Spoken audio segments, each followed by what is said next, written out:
Election झाली तो तुम्ही तिकडे तुमचा महापौर झाला. आता कामं करा ना 3-3.5 वर्ष. चांगली कामं करणार असू तर विरोधी पक्षात असून सुद्धा आम्ही तुम्हाला सपोर्ट करायला तयार आहोत. मांजरा स्टेशन तुम्ही अपग्रेड करणार आहात, हे माझ्या मतदारसंघात अपग्रेडेशन होतंय, मला देखील त्याचा आनंद आहे. तेवढंच आमची भूमिका होती. आज जी काय लाठीचार तिकडे झाला, जेव्हा झाला तेव्हा मी, आदित्यजी असतील, जयंत पाटील साहेब असतील, बंटी पाटील साहेब असतील, महाविकास आघाडीच्या सगळ्या नेत्यांच्या सोबत मंत्रालयामध्ये बैठकीला होतो. बाहेर आल्यावर काही पत्रकार बांधवांनी मला विचारलं, मी माहिती घेतली आणि मग मला जो काही सगळा प्रकार कळलेला आहे ह्याची सखोल चौकशी होणं हे गरजेचं आहे. तिकडच्या लोकांची माथी ही कोणी भडकवली? काल पहिला दिवस असताना मॅक्झिमम तोडक कारवाई ही काल झाल्यानंतर आज तर उरलेली थोडीशी होती. आज ही घटना का घडली? कालच्या रात्रीमध्ये कोणी त्यांची जाऊन माती भडकवली? कोणी तिकडे सोशल मीडियाचे स्टंट केले? कोणी तिकडे इंस्टाग्रामच्या रील बनवल्या? कोणी खोटे खोटे डिटेन होण्याची नाटकं केली? या सगळ्याची चौकशी झाली पाहिजे. जे कोणी मतापोटी या लोकांची माती भडकवली की आम्हीच तुमचे वाचवणारे, हे या सगळ्यांची चौकशी होऊन त्यांना भडकवणाऱ्या लोकांवर कारवाई व्हावी अशी माझी भूमिका आहे.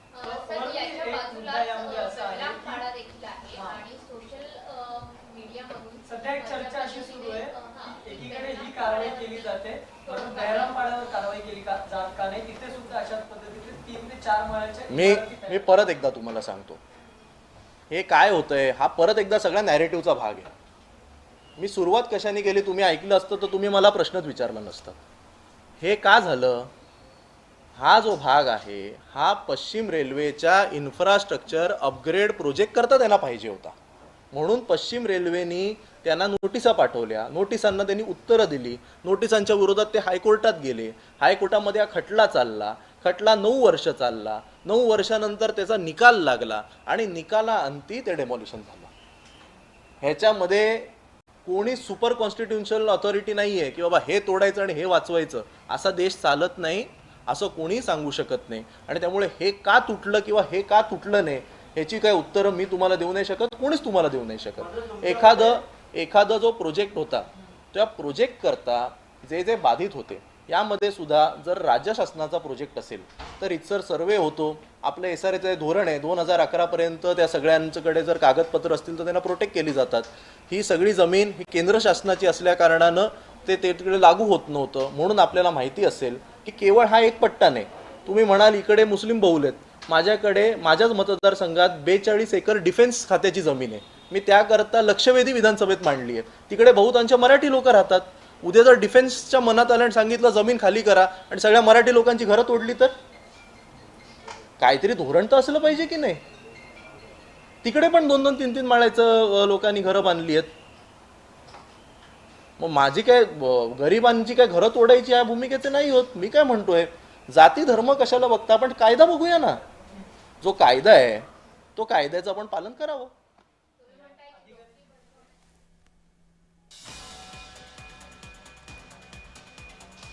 तर वरुण सरदेसाई जे वांद्रे पूर्वचे आमदार आहेत त्यांनी या मतदारसंघातल्या अतिक्रमण विरोधी कारवाई संदर्भातली आपली भूमिका स्पष्ट केलेली. ही शासनाची कारवाई आहे, कारवाई करणं गरजेचं होतं आणि ती कारवाई योग्य असल्याचं त्यांनी म्हटलं. मात्र या कारवाईच्या मागे जे राजकारण सुरू आहे त्याचा त्यांनी विरोध केला. या संदर्भात आणखी माहिती देण्यासाठी माझे सहकारी महेंद्र जोईल आत्ता आपल्या सोबत आहेत. महेंद्र,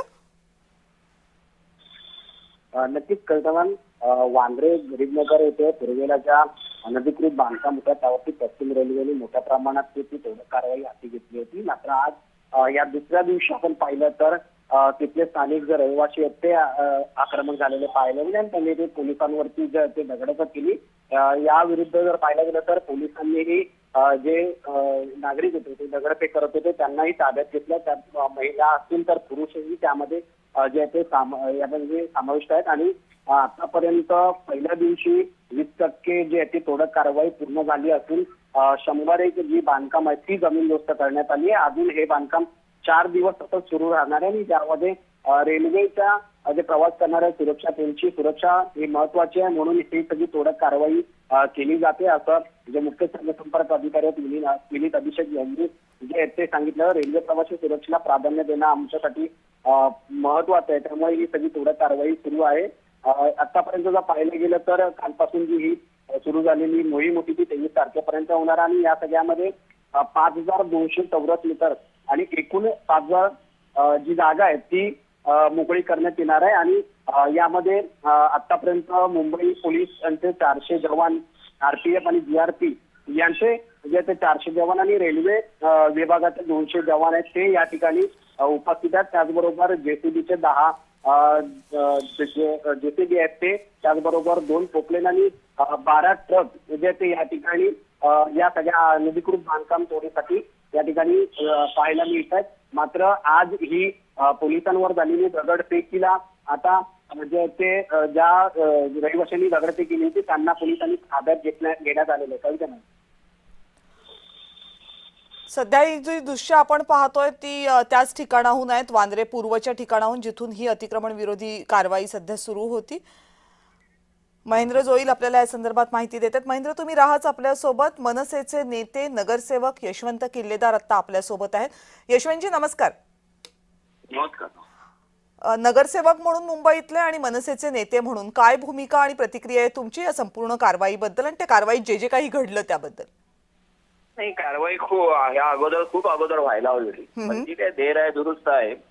की हा विषय बजेटच्या अधिवेशनामध्ये सभागृहात आम्हीच घेतला होता 1-1.5 महिन्यापूर्वी आणि योगायोगाने आता ती कारवाई होते. त्याचं आम्ही स्वागत करतो, कारण हे अनधिकृत बांधकामं जी आहेत संपूर्ण मुंबईत, नुसती बँड्राची नाही, बरोबर, पुढे कुर्ल्यालाही आहेत, मालवणीला देखील आहेत, सर्वत्र ही नुसतीच छोट्या सिंगल झोपड्या नाहीत, 1+1, 1+2 म्हणजे 1-2 मजल्याच्या झोपडपट्ट्या उभ्या केल्यात. आणि या ठिकाणी जास्त मोठ्या प्रमाणात बांगलादेशी आणि रोहिंगे लोक राहत आहेत. आणि पुढे जाऊन कर म्हणजे काय, काही वर्षानंतर आपलं गव्हर्नमेंट त्यांना पात्र करतं, अधिकृत करतं. अधिकृत झाल्यानंतर ह्या जागा ते गार्मेंट्स वगैरे व्यवसायाला भाड्याने देतात, 1-1-1.5 लाख रुपये भाडं घेतात आणि परत दुसरीकडे झोपडं बांधायला तयार असतात स्वतःसाठी. बरोबर, अशा पद्धतीची यांची मॉडस ऑफ ऑपरेटिंग आहे. आणि ह्या सगळ्या गोष्टी मुंबईच्या एक्झिस्टिंग जे इन्फ्रास्ट्रक्चर आहे ते आता हे सगळं भार नाही सहन करू शकत. मला वाटतं ही जी कारवाई करतायत ती अधिक प्रमाणात संपूर्ण मुंबईत व्हायला हवी.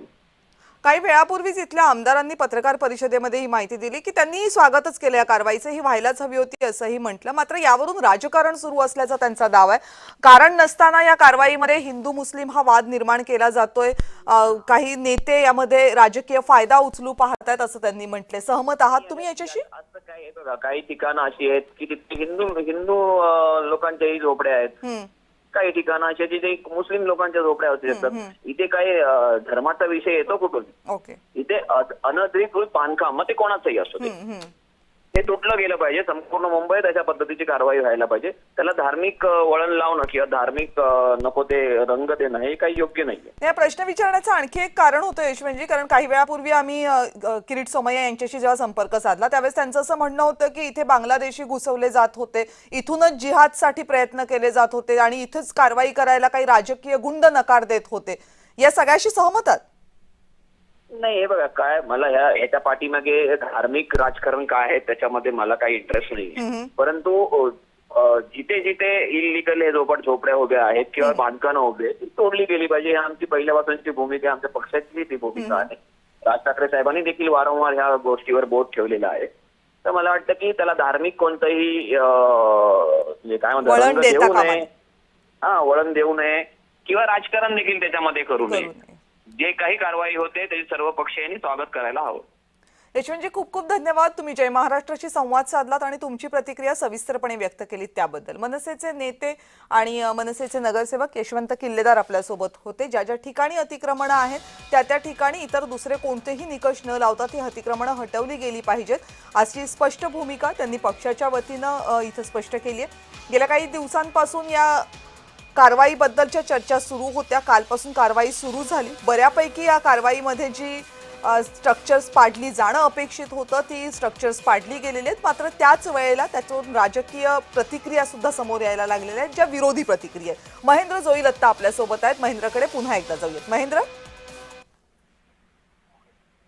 नक्कीच कळतं मॅम, या ज्या अनधिकृत जे बांधकाम होतं ते 2017 पासून न्यायालयात जे होते याची केस चालू होती. पश्चिम रेल्वेच्या माहितीनुसार गरीबनगर परिसरात अतिक्रमणाबाबतचे 2017 पासूनचं जे आहे ते न्यायालयात प्रकरण हे प्रलंबित होतं. विविध स्तरावरील सुनावणीनंतर न्यायालयाने या कारवाईस परवानगी दिली होती. ही मोहीम सुरू झाली होती. मात्र रेल्वेकडून नियमितपणे अँटी एन्क्रोचमेंट राबवण्यात येते आणि वांद्रे येथील हे प्रकरण न्यायालयीन प्रक्रियेत असल्यामुळे ही कारवाई जी आहे ती रेल्वेकडून करण्यात आली आणि त्यामध्ये काही पाहिलं तर 101 झोपड्या ज्या सर्वेक्षणामध्ये अधिकृत आहेत, मात्र त्याही या या बांधकाम या कारवाईमध्ये तोडण्यात येणार आहेत. या परिसरात 500हून अधिक बेकायदेशीर अशी बांधकामे असून त्यामध्ये झोपड्या, घरे आणि दुकाने यांचाही समावेश आहे आणि गेल्या 20 ते 25 वर्षापासून ही जे ते कुटुंब इथे राहत असल्याचा स्थानिकांचा दावा आहे.